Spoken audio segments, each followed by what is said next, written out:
Ce soir, je vais partager, souvent on partage concernant la loi et la grâce, la loi et la foi. Je vais partager concernant la loi et l'amour. On va rester dans le domaine de l'amour. Hier soir, nous partagions l'amour de Dieu qui doit saisir nos cœurs de plus en plus.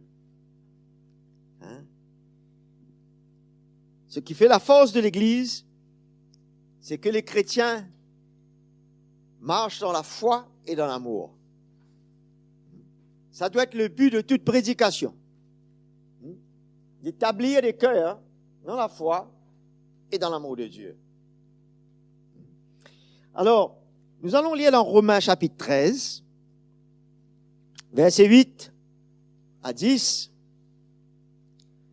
La parole nous dit, ne devez rien à personne. Là, on ne parle pas d'argent seulement. Parce que c'est vrai qu'on ne doit pas devoir rien à personne, n'est-ce pas? Mais il y a beaucoup de choses qu'on ne doit pas devoir aux uns et aux autres. Si ce n'est de vous aimer les uns les autres, l'amour doit remplacer toute dette. Car celui qui aime les autres a accompli la loi. Est-ce qu'on peut voir l'amour qui vient accomplir toute loi? On parle de la loi et de l'amour ce soir. Et en effet, il nous parle des commandements, une partie des 10 commandements, ce que nous ne devons pas faire, ce qu'on ne doit pas commettre. C'était sous l'ancienne alliance. Et puis à la fin, il nous dit, tout autre commandement se résume dans cette parole, tu aimeras ton prochain comme toi-même. L'amour ne fait pas de mal au prochain. L'amour est donc l'accomplissement de la loi. Frères et sœurs, quand Jésus a mis fin à la croix, par son amour à la loi, Christ est la fin de la loi. L'amour de Dieu était disponible pour chaque humain. Quiconque qui invoquerait son nom serait rempli de son amour. Et ça accomplirait tout ce que la loi demande. Toutes les exigences que la loi demande envers les autres seraient accomplies dans l'amour. Quand on marche dans l'amour de Dieu, tout s'accomplit. Tous les commandements ont été résumés en un seul. C'est puissant. C'est puissant la mort de Jésus. C'est puissant l'amour de Dieu manifesté en Jésus-Christ dans nos cœurs. Alléluia. Parce que sous la loi, tu fais quelque chose de mal, tu dois payer quelque chose. N'est-ce pas? Mais l'amour fait que tu ne dois rien à personne. Quand tu aimes, tu ne dois plus rien. Si je te blesse, je te dois le pardon, la repentance, n'est-ce pas? Mais quand Dieu fait l'œuvre dans mon cœur et que son amour se manifeste, je vais te devoir de moins en moins. Pas de l'argent, mais de ma manière de me comporter, de parler, ce que je vais faire. Parce que la loi, elle blesse. N'est-ce pas? La loi fait du tort. La loi peut être cruelle. Mais l'amour de Dieu va couvrir toutes choses. Ne va pas passer sur les choses, mais elle est capable de couvrir. Parce que quand on pardonne, quand on relâche, on couvre tout ce qui a été accompli de mauvais. On parlait des relations et on parle encore des relations encore ce soir. C'est tellement important de comprendre le corps de Christ, les relations entre nous. Et on ne devrait pas prendre cela à la légère. Parce que le corps de Christ est un organisme. Il vit, il se coordonne, il est relié. Il n'y a pas d'indépendance entre les membres, comme dans notre corps naturel. Ça se relie, mais ça se relie. Comment? Par l'amour de Dieu. Sinon, autrement que ça se divise, ça se coupe, ça se sépare. Ça se distance. Mais le Seigneur a tout prévu par son œuvre. Parce qu'il sait comment il peut nous amener à être un dans son amour. C'est puissant. C'est la réussite de la croix dans ton cœur, dans le mien. Alléluia. L'amour ne fait pas de mal au prochain. L'amour est donc l'accomplissement de la loi. Grâce soit rendue au Seigneur. Quand l'amour était parlé sous l'ancienne alliance, la loi de Moïse, c'était surtout dans une perspective de la protection des hommes. De ne pas tuer. De ne pas affecter l'autre. L'amour de Dieu envers l'homme pour le protéger. Imaginez-vous s'il n'y avait pas la loi. C'est l'amour du Seigneur, ça. Pour protéger l'homme. Mais l'amour de Dieu qui est parlé sous la grâce,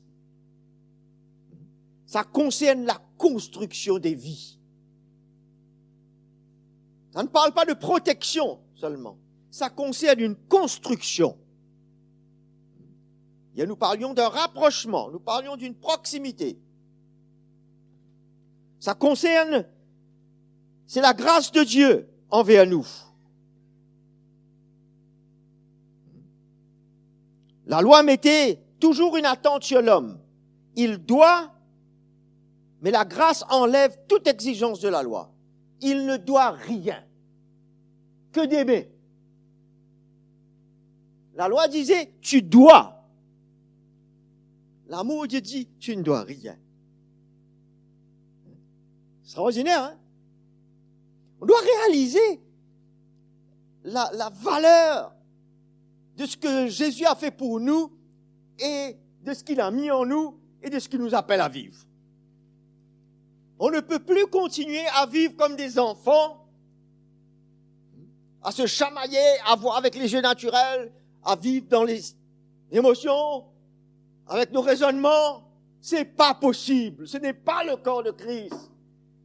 Nous parlons d'une profondeur de l'œuvre de la croix qui emmène une réalité de l'amour de Dieu à se manifester au milieu de nous. Alléluia. Qui veut ça? Moi. Il ne doit rien, il ne fait qu'aimer. Waouh, mais c'est une libération extraordinaire. Ça. On parle de la liberté qui vient de la croix. De plus en plus, je deviens libre. Je ne suis pas conditionné. Vous savez, quand on doit, allons parler des finances, quand on doit quelque chose, quelquefois on ne dort pas. Oui, non. C'est un stress. C'est un problème. C'est pour cela, quand il y a des circonstances, il y a des situations qui se passent entre nous, ça nous gêne, ça nous stresse. Mais on veut vivre libre. Chacun de nous doit prendre notre responsabilité pour accepter cette œuvre. Et c'est cette œuvre de la croix qui va nous rendre libres. Dans nos intentions, va nous faire retirer le regard de la chair de nous et avoir un regard de l'esprit. C'est une libération, ça.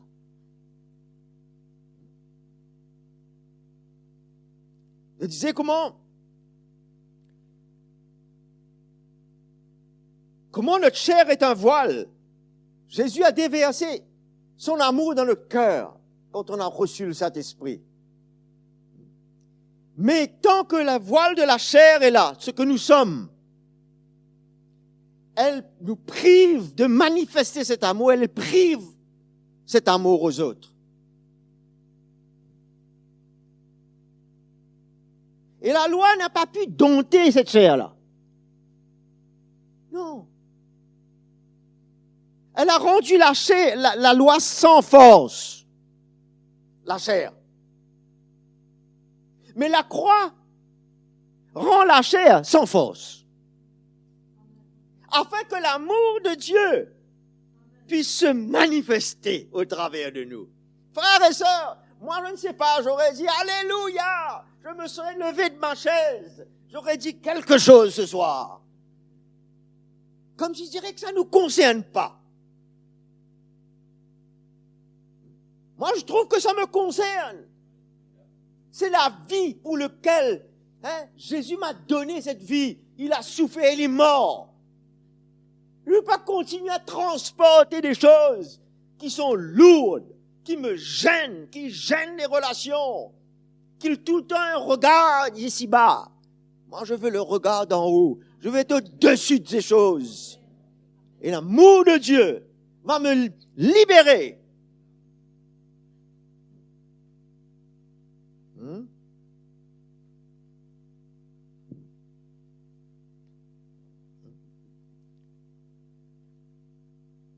Le verset 9 nous dit, à la fin, tu aimeras ton prochain comme toi-même. L'amour était dans le but, ça c'est parlé comme sous l'ancienne alliance, l'amour était là pour ne pas faire du tort à l'autre, pour la protection de l'autre. Tu aimeras ton prochain comme toi-même. Mais regardez ce que Jésus, ça c'est la loi qui dit, regardez ce que Jésus nous dit dans Jean 15.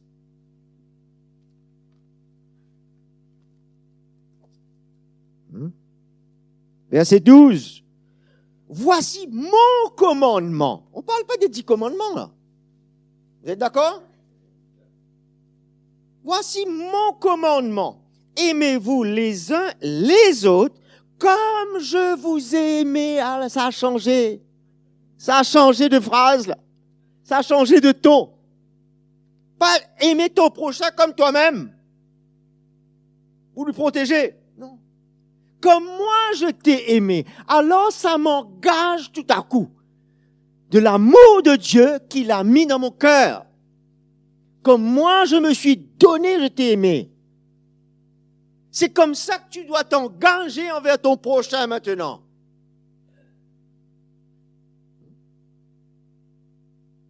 Le Seigneur a amené une tournure, une autre réalité. C'est une chose que d'éviter de faire du tort à quelqu'un. Bravo. Mais c'est quelque chose d'autre, actuellement, d'aimer quelqu'un. C'est un don de soi. De ne pas faire du tort. Ok, ça va. Mais d'aimer, c'est autre chose. Et c'est vrai, quand on aime, on ne va pas faire du tort. Mais ça va plus loin que de ne pas faire de tort. Et on veut entrer dans cette liberté de ne pas avoir de barrières, d'obstacles dans nos vies qui vont gêner nos relations, notre rapprochement, nos entretiens, notre travail ensemble pour le Seigneur. L'unité qu'il veut amener dans l'esprit entre nous. C'est autre chose. L'amour ne va jamais blesser. La loi, oui.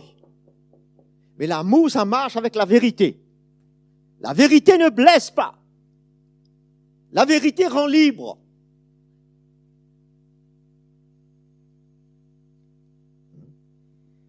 Alléluia. Elle va plutôt accomplir tout ce que la loi demande. Voyons dans Romains chapitre 12. Vous êtes OK qu'on bouge un petit peu dans la parole ce soir?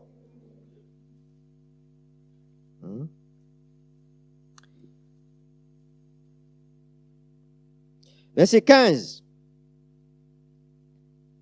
Réjouissez-vous avec ceux qui se réjouissent.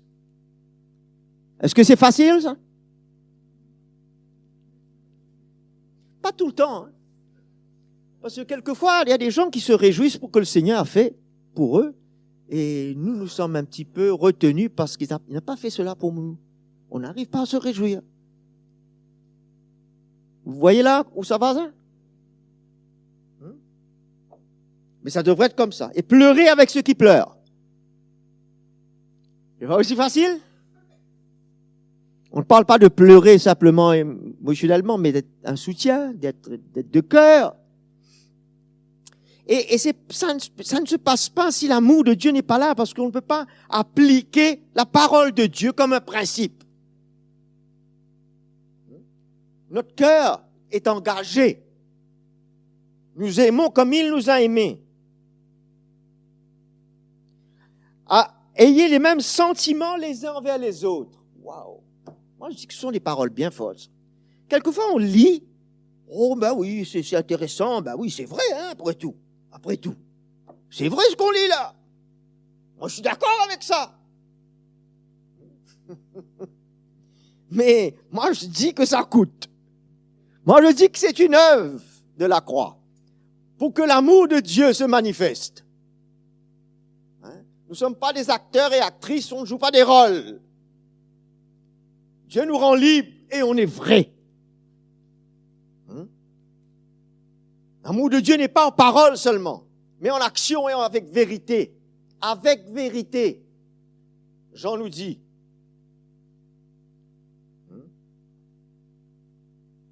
Alors, n'aspirez pas à ce qui est élevé, mais soyez attirés par ce qui est humble.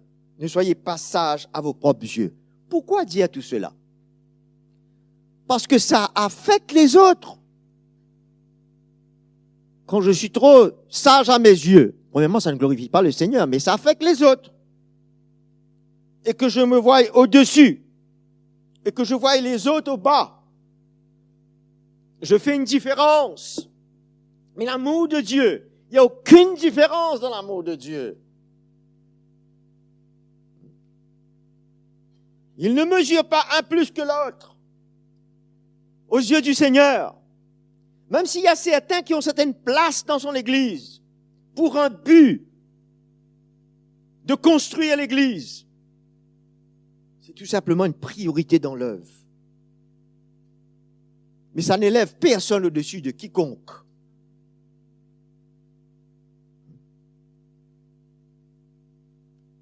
Moi, je vous dis, ça va nous libérer de toute crainte de l'homme et tout. Parce que l'amour de Dieu, Dieu m'accueille et je t'accueille. Non? Ne te repousse pas. Je te repousse parce que j'ai des choses en moi qui me font te repousser. Mais l'amour de Dieu va t'accueillir. Alors il dit, ne rendez à personne le mal pour le mal. Recherchez ce qui est bien devant tous les hommes. Toutes les manières, c'est un cœur qui doit être comme ça devant tous les hommes. Imaginez-vous cela. Jusqu'à où l'amour de Dieu peut aller. Quand Jésus est mort, il dit, pendant que tu étais encore dans ton péché, j'ai donné ma vie pour toi.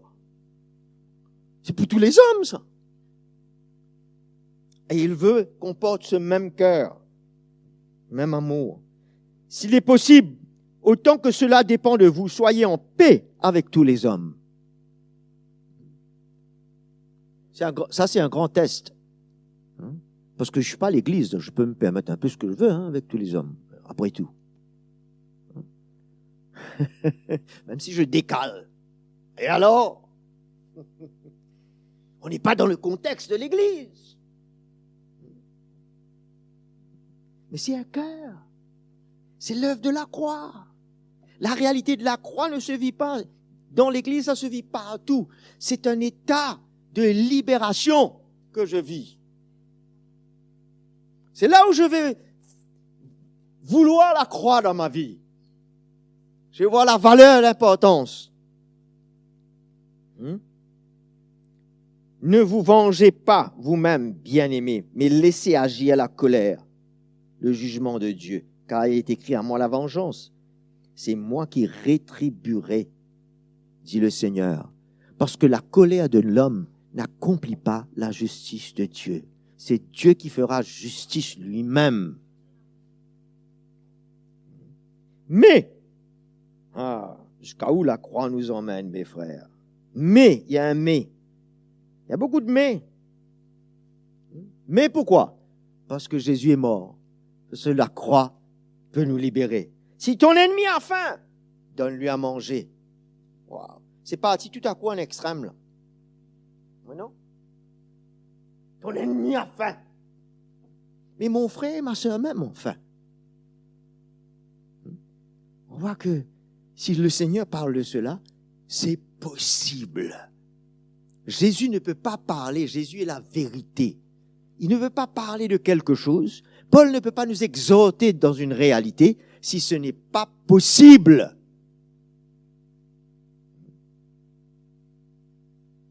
Alors on va sortir de cet état juste de connaître les versets là. Si ton ennemi a faim, donne-lui à manger. S'il a soif, donne-lui à boire. Car en agissant ainsi, ce sont des charbons ardents que tu amasseras sur sa tête.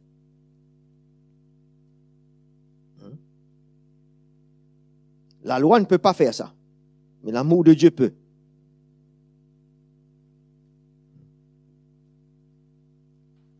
Ne sois pas vaincu par le mal, mais vainqueur du mal par le bien. Une attitude de cœur qui vient là. Alléluia. Merci Jésus. Toutes ces choses deviennent possibles. 1 Thessaloniciens chapitre 5.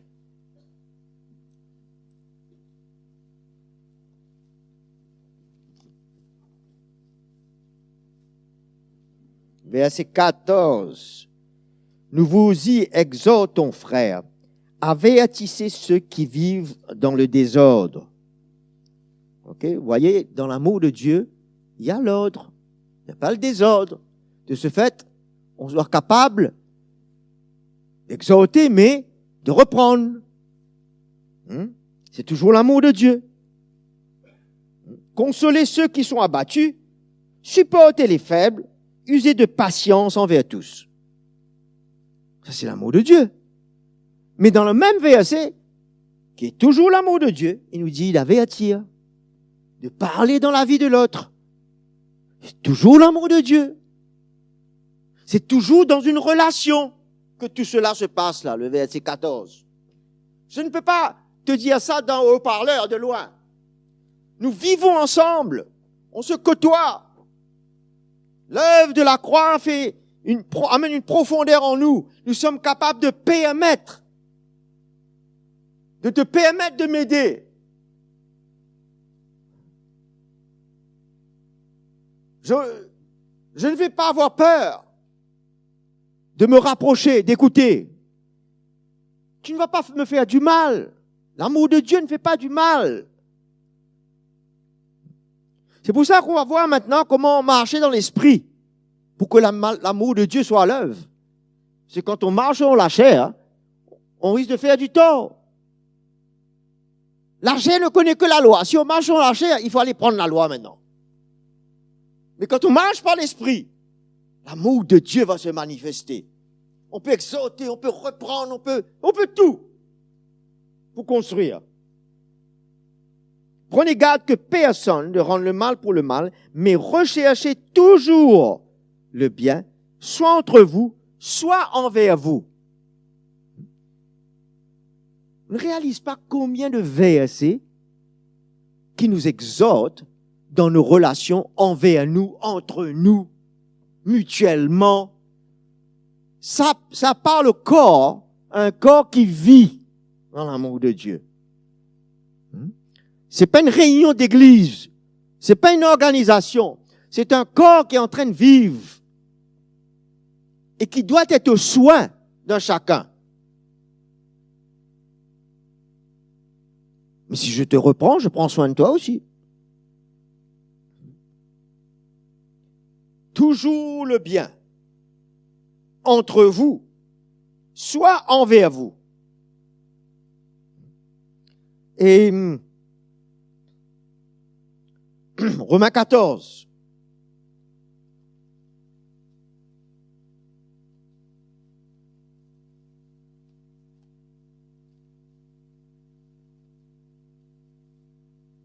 Verset 1er. Faites bon accueil à celui qui est faible dans la foi, sans discuter des opinions. Moi, j'aime cette fin de phrase. Discuter des opinions qui va venir tout déranger, tout briser. Quand tu marches à l'amour de Dieu, on respecte s'il y a des opinions. Mais quand on se tient sur nos opinions et on comprend une position, c'est la chair qui est en train de se manifester, frère. Parce que cette opinion-là va pouvoir se mettre entre toi et moi. Et c'est pas mon opinion qui compte. Ok, je peux avoir une opinion, mais au point d'emmener ça comme un obstacle entre toi et moi, ça devient grave. La chair est grave. Elle vient faire cette séparation. Mon opinion, c'est moi. Mais qu'est-ce que Dieu veut pour moi en tant qu'un enfant de Dieu pour vivre? C'est pas mon opinion, n'est-ce pas? C'est la vérité.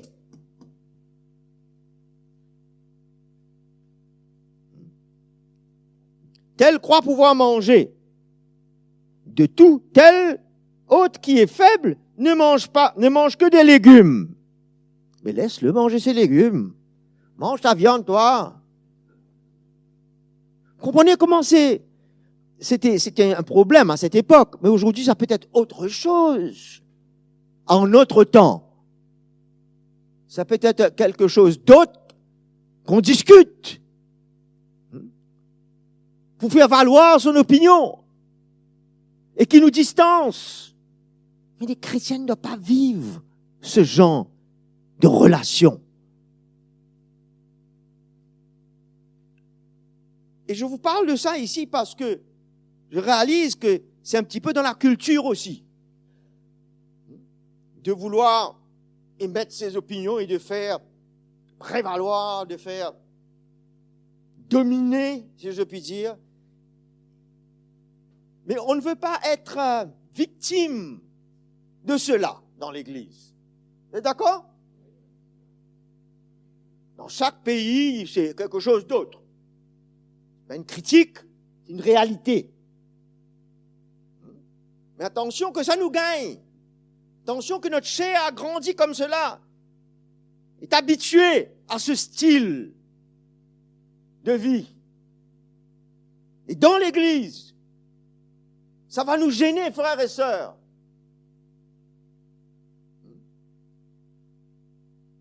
Parce que c'est un petit peu ce qui est normal.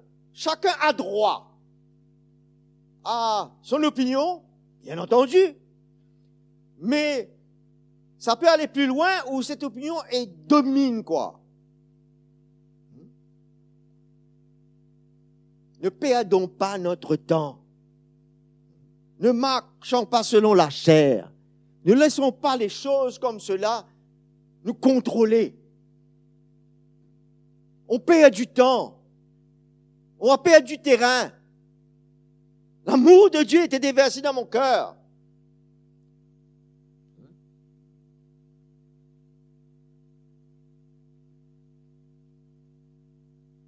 Peut-être que mon opinion est bonne, mais peut-être qu'elle n'est pas bonne aussi. Mais on ne va pas perdre de temps avec ces choses. Il nous dit que celui qui mange ne méprise point celui qui mange pas. Il peut y avoir même un mépris à cause des opinions, mais c'est incroyable. Vous êtes là? Je parle d'une réalité là ou bien vous n'avez jamais fait face à ça? Jamais. C'est faux ça.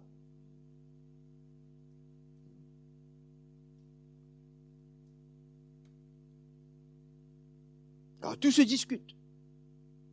Pas de problème. C'est permis. tout doit se discuter en fin de compte. Vous comprenez ça? Dans la culture. Et on ne veut pas se soumettre, on ne veut pas être sous cette pression-là. Nos cœurs deviennent libres.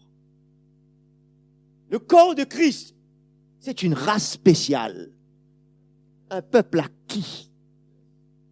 Une nation sainte. Qui ne peut pas se comparer à ce qu'il y a à l'extérieur. Jésus m'a changé. Et il me change encore. Tu as ton opinion? Oh Dieu. Mange des légumes. Moi, je mangerai de la viande. OK? Mais pour que ça devienne un obstacle entre toi et moi, ça devient très grave. Ce sont des enfants. Et nous voulons grandir dans l'amour de Dieu. Nous voulons devenir libres. Nous arrêter sur des détails inutiles.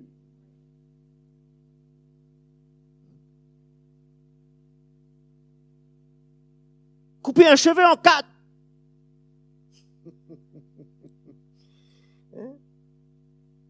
Sérieux?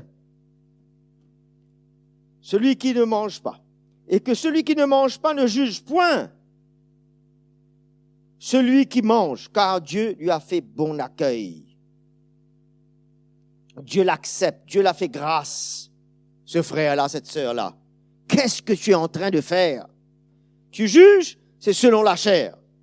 Tu es en train de séparer.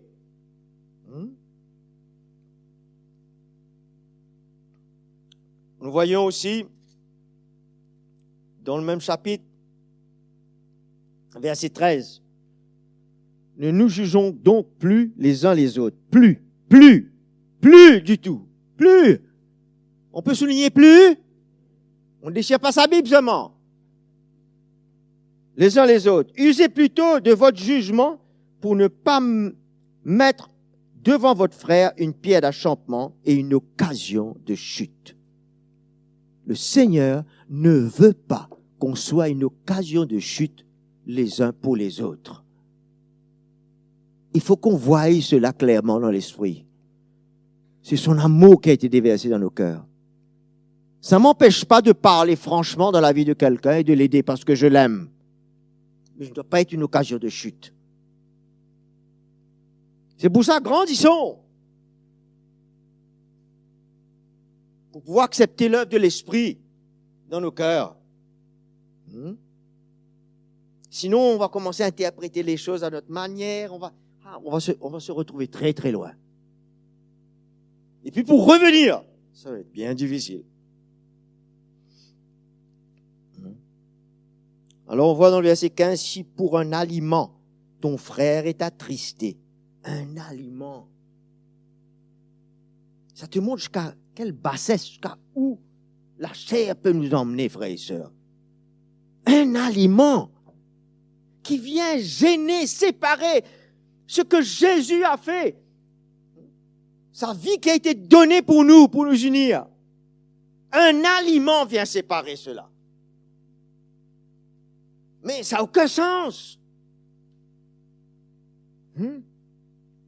Tu ne marches plus selon l'amour. Tu ne marches plus selon l'amour à ce moment-là. Ne cause pas par ton aliment la perte de celui pour lequel Christ est mort. Vous voyez, ça concerne tout le temps, ça concerne l'autre. On ne réalise pas ce qu'on fait, ce qu'on dit, que ça concerne notre frère et notre sœur. Est-ce qu'on réalise ça? Ah ben moi je fais ce que je pense, je crois que c'est bon et c'est mon opinion. Non, ton opinion peut gêner. Fais attention. Ce que tu dis, ce que tu penses, ce que tu fais. C'est pour ça que Paul dit que par l'évangile, il peut nous amener à avoir la même pensée, le même cœur. C'est un peu la même opinion, ça, non? Mais la puissance de l'évangile est capable de ranger nos cœurs, d'ajuster nos cœurs, qu'on arrive à voir dans la même direction. Ah, c'est un miracle, ça. Est-ce qu'on voit un miracle, là? C'est pas un miracle de corps, là. C'est un miracle de cœur. Alléluia. Verset 18. Celui qui sert Christ de cette manière, dans l'amour, c'est ça la manière, est agréable à Dieu et approuvé des hommes. Ainsi donc, recherchons ce qui contribue à la paix et à l'édification mutuelle. Vous voyez combien de versets que nous sommes en train de lire qui parlent du corps de Christ tout le temps, tout le temps, tout le temps, tout le temps. La révélation de la tête, Jésus, vient à nos cœurs. La révélation du corps va venir à nos cœurs. C'est comme ça. C'est inséparable. Parle de paix dans nos relations pour qu'on puisse s'édifier, se fortifier, s'établir ensemble, s'unir. Pour un aliment, ne détruit pas l'œuvre de Dieu. En autre mot, quand Dieu est en train de nous rapprocher par l'œuvre de l'Esprit en nous, qui peut se permettre de se mettre debout pour venir détruire cela? En d'autres mots, qu'une crainte vienne nous saisir.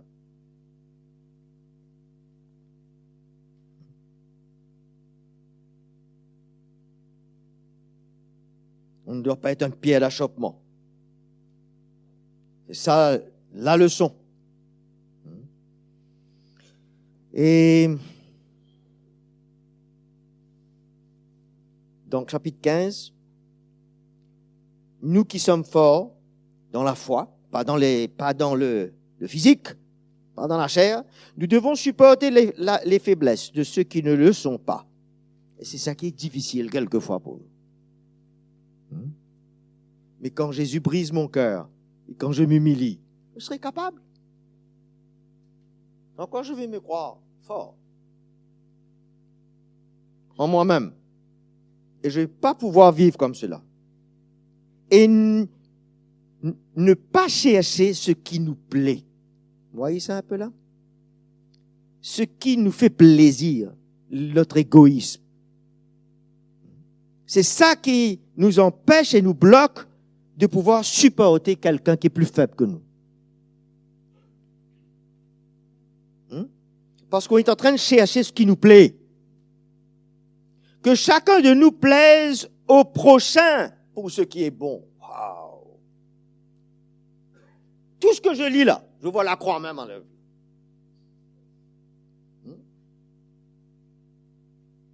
Moi, j'aime me plaire. On aime se plaire. Et ça ne nous plaît pas. Mais ça divise le corps de Christ, ça. Ça sépare. Moi, pourquoi je parle de tout ça? Pourquoi on s'exhorte ce soir? Pour qu'on accueille cette œuvre. Qu'on prenne ça au sérieux. Ah oui, alléluia, amen, message merveilleux. Mais après, où est-ce que se loge ce message-là? Dans mon cœur? Ou ça vient là par une oreille, ça part? Comment je poursuis la route? C'est ce qui me plaît. Que chacun de nous plaise au prochain pour ce qui est bon, en vue de l'édification. Tout le temps, c'est pour le bénéfice. C'est pour le bien commun. C'est pour le bien de l'autre. Et je crois que ça doit commencer dans le mariage avant tout. Parce que il y a une vie là qui est commune, 24 heures sur 24, 7 sur 7.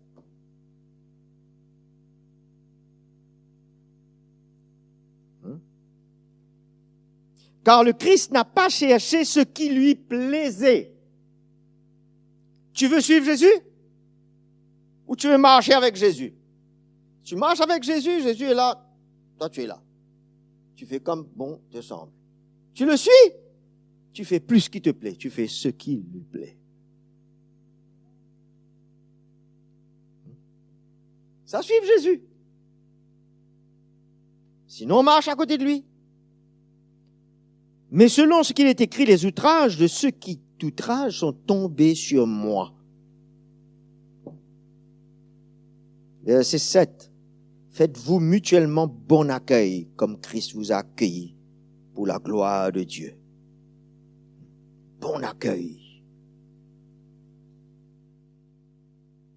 Tout le temps, il m'amène dans le verset 5, il me dit d'avoir une même pensée les uns à l'égard des autres. Selon Christ Jésus. selon lui, selon son cœur, dans son amour. Alors, je ne peux pas me forger tout cela. J'ai un chemin à prendre. Je ne peux pas appliquer tout cela. Paul parle de cela en fonction de ce que lui-même il est en train de vivre de la croix de Jésus en lui. Et il sait que c'est possible. C'est pour ça qu'il peut exhorter l'Église. Et c'est ça notre but ici, là. Vous n'êtes pas content d'avoir la vérité, de voir clair, et de découvrir davantage une vie dans la liberté, une vie glorieuse, ensemble? Non, vous n'êtes pas content.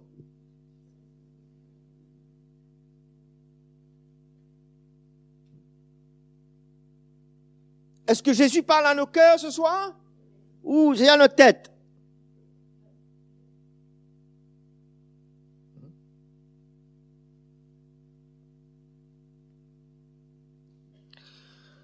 Nous édifions et construisons dans l'amour, sinon nous détruisons. Nous voyons que la loi, aussi bien que les œuvres de la chair, détruisent. Dans Galates chapitre 5,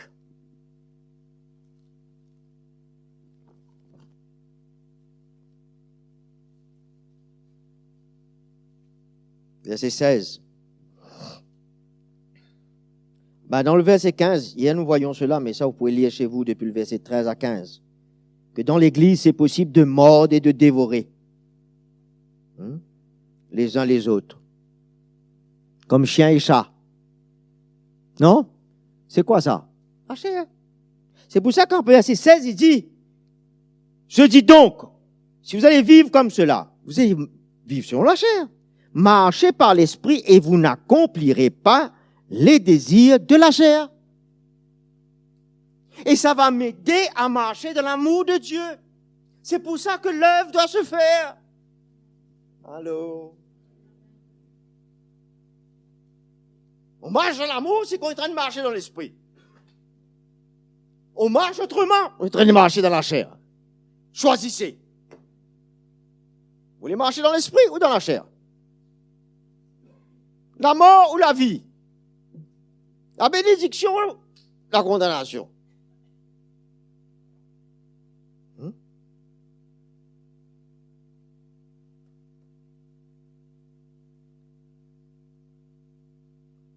Quand la chair a des désirs contraires à celle de l'esprit, et l'esprit en a de contraires à la chair, ils sont opposés l'un à l'autre afin que vous ne fassiez pas ce que vous voudriez. Oh, ça c'est fort. Faut que j'arrête de faire ce que je ne veux. Mais si, il y a un mais encore. Et il y a un si. Avec le mais cette fois-ci. Si vous êtes conduit par l'esprit, vous n'êtes pas sous la loi. Parce que par l'esprit, vous allez marcher par l'amour. La loi ne sera pas là pour juger, pour diviser, pour imposer.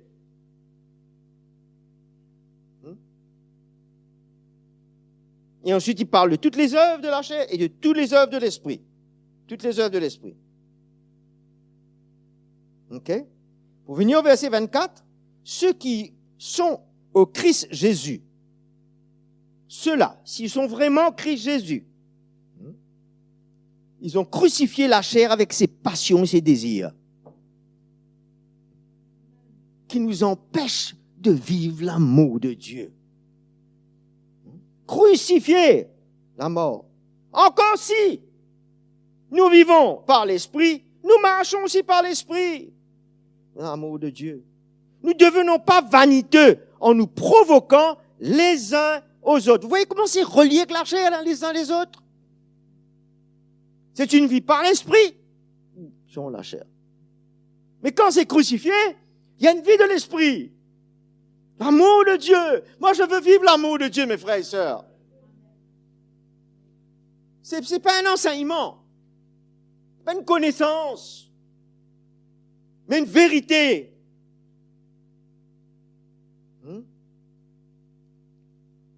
Tu veux me faire du mal? Moi, je vais te faire du bien. Oh, mais c'est une libération, ça.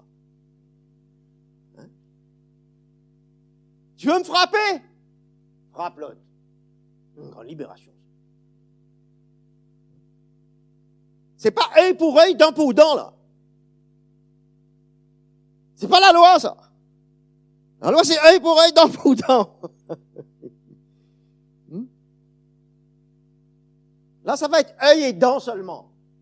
Parce que moi, il n'y a pas d'œil, il n'y a pas de dent. Il y a quelque chose d'autre dedans. L'amour de Dieu m'anime. Je suis victorieux sur la chair. Grâce soit rendue à Jésus-Christ. C'est là où on va voir la puissance de la croix.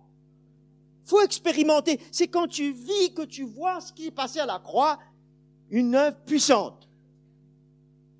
Ça se manifeste en moi. Je peux témoigner de ça de cette sœur. Je peux te témoigner de ça de ce frère. Je peux témoigner ça de mon mari, ma femme.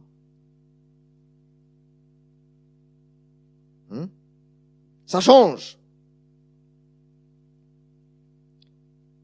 Provoquant les uns les autres en portant envie les uns les autres. Les uns les autres. Pas moi seul.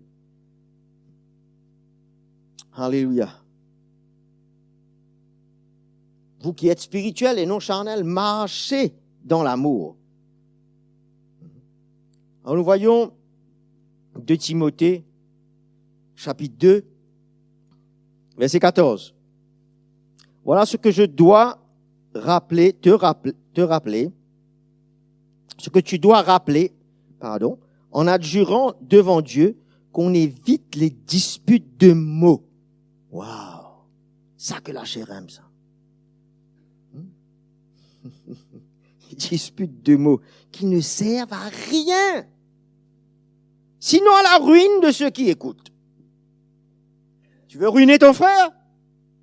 Continue avec tes mots.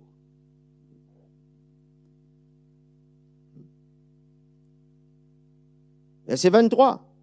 Repousse les discussions folles et ineptes, sachant qu'elles font naître des querelles. Ah, l'amour de Dieu, là. Et ce sont des conseils que Paul donne à Timothée. C'est un cœur, le cœur de Jésus, ça. Comme un fils. C'est le modèle qui lui est transmis, là, dans l'esprit.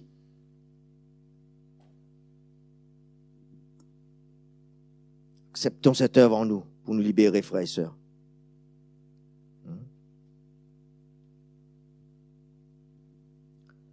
Alléluia. Matthieu 7.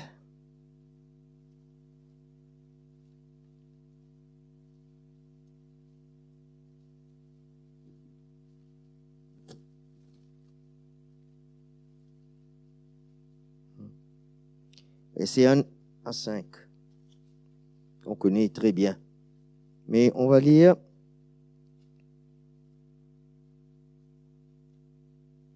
verset 1er. Ne jugez pas, afin de ne pas être jugés.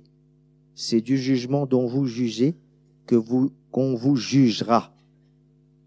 Alors faites attention de la mesure qu'on est en train d'utiliser là. Cette même mesure qui va nous mesurer. De la mesure dont vous mesurez, qu'on vous mesurera. Pourquoi vois-tu la paille qui est dans l'œil de ton frère? Ça, c'est la loi. C'est notre chair qui n'aime pas, qui est irritée. Et ne remarques-tu pas la poutre dans ton œil? Ou comment dis-tu à ton frère, laisse-moi ôter la paille de ton œil? On veut aller ôter la paille partout. Comme on voit une paille quelque part. Oh, tout de suite. On est zélé. On est zélé extraordinaire. On va aller enlever cette paille-là. Laisse-moi t'aider. Ça te gêne, cette paille. Je vais enlever ça pour toi. Tu n'auras même pas besoin de le faire. Moi, je vais faire. Alors que dans ton œil, il y a une poutre. Hypocrite. De voir de cette manière, c'est vraiment religieux. C'est hypocrite. Ôte premièrement la poutre de ton œil. Alors, tu verras Tu n'es pas en train, tu ne peux pas voir. C'est pour ça que tu veux aller enlever la paille partout. Quand tu ôtes cette poutre-là, premièrement, tu vas voir. Tu vas pouvoir aider ton frère et ta sœur. Mais si ça reste là, tu ne vas pas voir. C'est incroyable, la parole de vérité, hein. C'est tellement vrai. Et tu sauras comment ôter la paille de l'œil de ton frère. Avec le cœur du Seigneur. Avec l'amour de Dieu en toi. Il ne nous dit pas qu'il ne faut pas enlever la paille. Tu sauras, mais tu sauras comment le faire.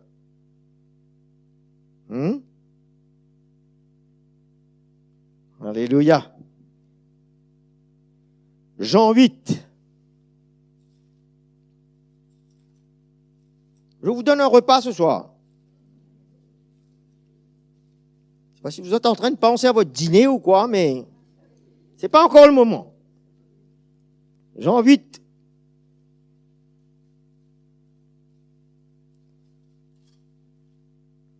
« 15 et 16. Vous jugez sur la chair, moi je ne juge personne, Jésus dit. Et si moi je juge, mon jugement est conforme à la vérité. Pourquoi? Car je ne suis pas seul. Écoutez ça. Mais avec moi, il y a le Père qui m'a envoyé. C'est-à-dire la source de mon jugement, c'est pas moi. Tout ce que le Père me dit, me montre, je fais, je parle. Je ne suis pas seul. Il semblerait quand on est seul avec nous-mêmes, c'est la catastrophe. N'est-ce pas?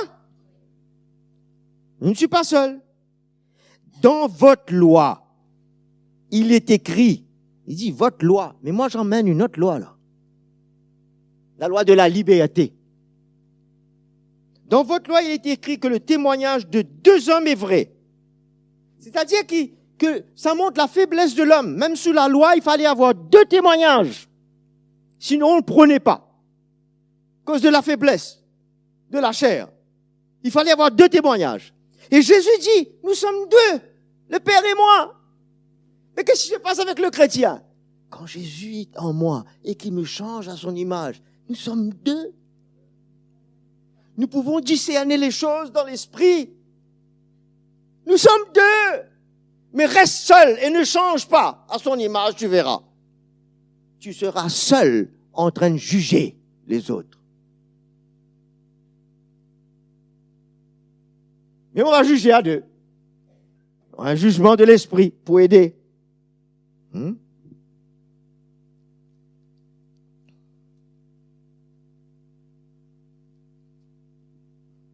Dans Jacques 5, 16, je crois, il dit, confessez vos péchés les uns les autres, afin que vous soyez guéris. Waouh! Là, il nous donne la solution, là.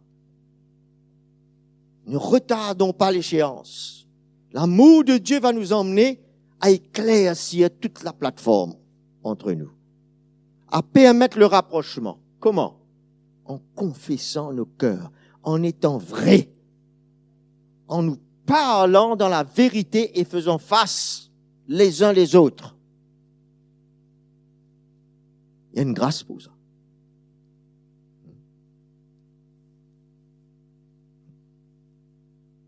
C'est dur quand on nous parle pour nous aider. Et c'est aussi dur que d'avoir à parler. N'est-ce pas? À redresser quelque chose. Mais pourtant, il y a une guérison. Il dit, vous serez guéris. C'est pas la guérison du corps seulement, là. C'est sûr, parce que c'était dans le contexte de wine d'huile pour la guérison du corps. Mais c'était d'être guéri dans le cœur. Guéri dans notre relation. Et notre corps aussi connaîtra la guérison. C'est une réalité, ça, frères et sœurs. Il dit, beaucoup de gens n'ont pas examiné leur cœur. Ils ont gardé un cœur sale. Ils ont été malades et certains sont morts. Jusqu'à où ça peut emmener ça?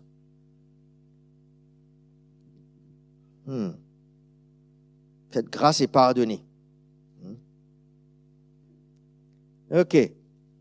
Alors, on va voir un verset ici. Dans Éphésiens, chapitre 3.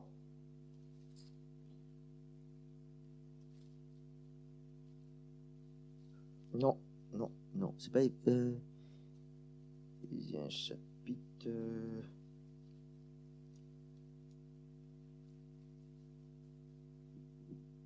Oui, chapitre 3, verset 17. Que le Christ habite dans vos cœurs par la foi.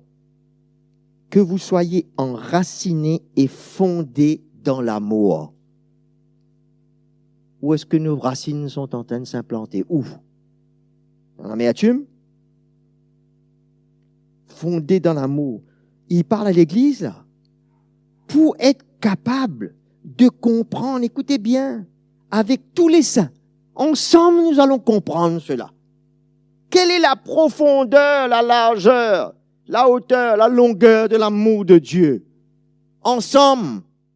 Il y a une autre étape, frères et sœurs. Vous êtes d'accord? La croix doit nous emmener dans une autre étape. De vivre la profondeur, la hauteur, la longueur, la largeur de l'amour de Dieu. Et de connaître l'amour du Christ qui surpasse toute connaissance. En sorte que vous soyez remplis jusqu'à toute la plénitude de Dieu. Qu'est-ce qu'on doit chercher? Alléluia. Et pour terminer, nous savons bien le chapitre 13 qui parle de l'amour de Dieu, mais pas d'une manière religieuse, mais avec les regards de la croix. Le fruit de l'esprit. L'amour est patient. Ne s'irrite pas. Ne médite pas le mal. Waouh. C'est possible ça? Quand Jésus est mort à la croix, tout devient possible. Et quand je meurs avec lui, tout devient possible. La patience commence à venir. Je suis de moins en moins irrité. On est d'accord ça, non? Sur l'autoroute, plus patient. Alors là, je dois regarder un peu à moi-même.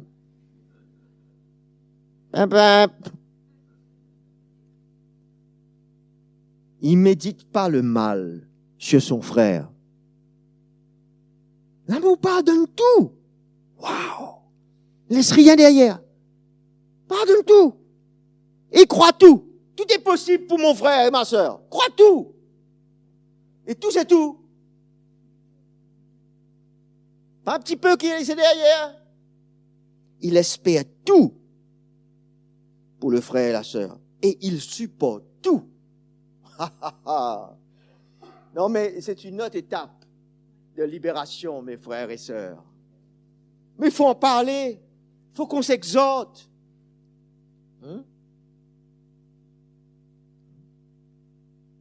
Dans Éphésiens, il nous dit de ne pas attrister l'Esprit de Dieu qui est en nous. De ne pas attrister l'Esprit de Dieu. Avec des paroles qu'on se dit. Ça revient à ma pensée là. Vous pourrez aller reméditer sur ces versets à la maison. N'est-ce pas?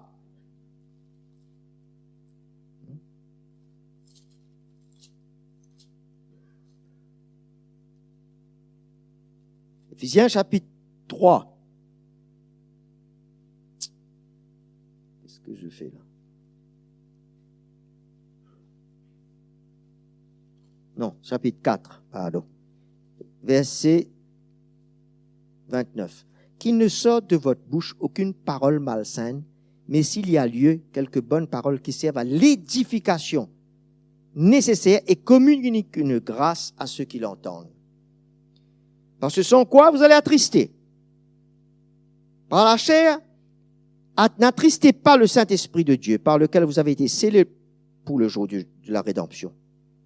À cause de l'amertume, l'animosité, la colère, la clameur, la calomnie et toute méchanceté, soit ôtée du milieu de vous et en vous.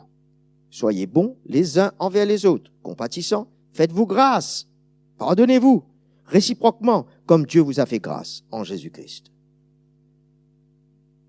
Soyez donc les imitateurs de Dieu comme des enfants bien-aimés et marchez dans l'amour, de même que le Christ nous a aimés et s'est livré lui-même à Dieu pour nous. comme une offrande et un sacrifice, comme un parfum de bonne odeur. Alléluia. Grâce soit rendue à Jésus-Christ. Amen. Je crois qu'on pourrait vraiment ce soir reconnaître ce que Jésus nous confie ce soir dans sa parole, dans notre cœur. Dis au Seigneur, Seigneur, emmène une nouvelle étape dans ma vie. Un nouveau cœur. Je ne veux pas prendre à la légère, juste écouter des messages comme cela. Venez aux réunions. Seigneur, viens créer en moi un cœur pur, un esprit bien disposé pour mon frère, pour ma sœur. Tu vas m'aider. Je vais crucifier la chair avec ses passions, ses désirs, ses opinions, toutes ces manières de voir et de faire. Seigneur, crucifie. Je veux vivre pour toi, je veux vivre pour mes frères et sœurs. Je ne suis pas meilleur que quiconque ici. Tu dois travailler nos vies en nous tous. Alléluia. Est-ce que ça nous emmène à méditer un peu ce soir? À considérer un peu ce soir nos voies, nos cœurs, notre comportement. Mais il n'y a pas de condamnation. Et c'est ça qui est extraordinaire dans la grâce de Dieu. Mais ne foulons pas aux pieds la grâce de Dieu, mes frères et sœurs. Considérons ce soir. Alléluia.